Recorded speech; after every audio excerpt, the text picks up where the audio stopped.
கும்பராசி. கொஞ்சம் கொஞ்சம் துளித்து விட்டீங்க, கொஞ்சம் தளித்து வந்துட்டீங்க. விரயம் முடிஞ்சது, ஜென்மம் முடிஞ்சது. இப்ப பாதத்துல நிக்கிறீங்க. இப்ப பாதத்துல நிக்கிறீங்க. பாதச்சனி பலன் உள்ளது, பாதச்சனி பண்பு உள்ளது. பாரு, பாதச்சனி வந்திருக்குது. குருவும், இந்த குரு உங்களுக்கு 9ஆம் பார்வை பார்க்க, இந்த குருவும் உங்களுக்கு 9ஆம் பார்வை பார்க்கிறார். 9ஆம் இடத்த 5ஆம் பார்வை, 11ஆம் இடத்த 7ஆம் பார்வை. அப்போ கண்டிப்பாக உங்க ராசியை பார்த்து 9ல பாக்குறது பார்த்தீங்களா? உங்க கும்பத்தை 9ஆம் பார்வைக்கு எப்படி இருக்கும்? இது ரொம்ப சிறப்பான இடம். 9ஆம் இடம், 11ஆம் இடம், 7ஆம் பார்வை பார்க்கறது மிக சிறப்பு இல்லையா? 11 லாபாதிபதி வீட்டுக்காரம்ம கொண்டு வரணும்.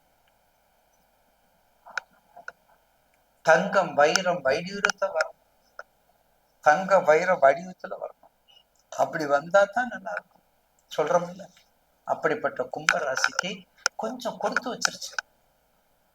கொஞ்சம் ஆறுதல் தன் குரு பயிற்சி ஆறுதல் பயிற்சியாக வந்து மாட்டிக்கொண்டுவிட்டது. பாதச்சனி, திருமணம் நிப்பாட்டவே நிப்பாட்டாது. புத்திர பாக்கியம், லேட்டு திருமணத்தை முதல்ல முடியும். லேட்டு திருமணத்தை முதல்ல முடிச்சிருங்க. தயவு செய்து லேட்டா எதையும் வச்சுக்கிறாங்க. லேட்டு திருமணத்தை முடிச்சிருங்க. புத்திர பாக்கியத்தை தள்ளி போடாதீங்க. அப்ப ரொம்ப கஷ்டம் குழந்தை பாக்கியத்துக்கு. ஏன்னா நம்ம சாப்பாடு அப்படி சாப்பாடு ரொம்ப ரொம்ப கஷ்டம். அதனால ரொம்ப எச்சரிக்கையா இருந்துக்கிட்டுங்க. உணவே மருந்துன்னு சொல்லுவாங்க. இந்த காலத்துல ரொம்ப எச்சரிக்கையா இருந்து சாப்பாடை சாப்பிட்டு பயன்படுத்தி கொள்ளணும். குரு பயிற்சி, சனி பயிற்சி, ராகு பயிற்சி, என்ன வருஷப்பிறப்பு மாசப்பிறப்பு என்ன செய்ய போகுது? எல்லாத்தையும் நீங்களே பாத்துக்கிறீங்க. அதுல ஒண்ணு சந்தேகத்தை கேட்கற தப்பு இல்லையே. நீங்க பாக்குறது நல்லது தானே. நீங்க பார்த்தா தான் நாங்க என்ன சொல்றோம்னு நீங்க தெரிஞ்சுக்கிறீங்க. நம்ம படிக்கும்போது சொல்லுவாங்கல்ல, அந்த மரமண்டையோட நான் கத்துறதுக்கு 2 பேரும் தெரிஞ்சவங்க இருக்காங்க, அவங்களுக்கு சொல்லி கொடுத்துட்டு போறான்னு சொல்லுவாங்க அந்த காலத்துல. எங்க வாத்தியார் சொல்லுவார். அப்படி இல்லை, இப்ப தெரிஞ்சுக்கிட்டு கேட்கறது ரொம்ப நல்லது. தெரிஞ்சுக்கிட்டு கிண்டல் அடிக்கிறது வேற, அது இருக்குது உலகத்துல. நல்லதும் கெட்டதுங்கிறது அது நமக்கு தேவை. நம்ம நல்லதே எடுத்துக்கிறோம், நம்ம நல்லதை எடுத்துக்கிறோம்.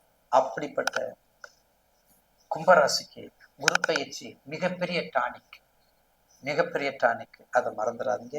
அடுத்து நாம் கும்பராசி நேயர்களுக்கு மரம் சம்பந்தப்பட்டது, சிற்பி சம்பந்தப்பட்டது, கோயில் சம்பந்தப்பட்டது, திருப்பணி சம்பந்தப்பட்டது, வேள்வி சம்பந்தப்பட்டது, யாகம் சம்பந்தப்பட்டது, மனைகள் சம்பந்தப்பட்டது, ஏற்றுமதி இறக்குமதி சம்பந்தப்பட்டது, எவ்வளவு இருக்கு பாருங்க.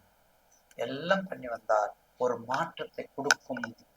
கும்பராசி நேயர்களுக்கு குடத்தினை விளக்க விட குன்றில் விட்ட விளக்காக திகழும். அதாவது கோபுர கலசம் சொல்றோம் பார்த்தீங்களா, அந்த கங்கை, சிந்து, கங்கை, பிரம்மபுத்திரம், அந்த நதிகள், அந்த அதாவது ஆராதனை எல்லாம் சொல்றாங்களே. கங்கா ஆரத்தி எடுக்கிறதுல சும்மா இல்லை. அந்த ஆராதனைகள், பௌர்ணமி பூஜைகள், அமாவாசைக்கு அந்த திதியில வரக்கூடியதுகள், இதெல்லாம் நம்ம பண்ணணும்னா அந்த முன்னோர்களுக்கு செய்கிறது இதெல்லாம் இயற்கையாக வரக்கூடியது. நீங்க விஞ்ஞானமும் சேர்ந்து வரக்கூடியது. இதெல்லாம் செஞ்சுட்டு வந்தா அந்த கர்ம பலன் நம்மளுக்கு குறையும். அதனாலதான் கங்கேச யமுன சைவ கோதாவரின்னு சொல்றது. கங்கேச யமுன சைவ கோதாவரி சரஸ்வதி நர்மதே சிந்து காவிரி அஸ்மின் ஜன்மம் குரு. பாத்தீங்களா எங்க வந்து நிக்கிறோம்? பாத்தீங்களா, குரு. அஸ்மின் ஜன்னிதம் குரு. இயல்பா வர்றது இல்லைதான், நான் எதிர்பார்க்கல. அப்படி வர்றது. அப்படி வணங்கி கொண்டால் ஒரு மகத்தான வெற்றியை கொடுக்கும்.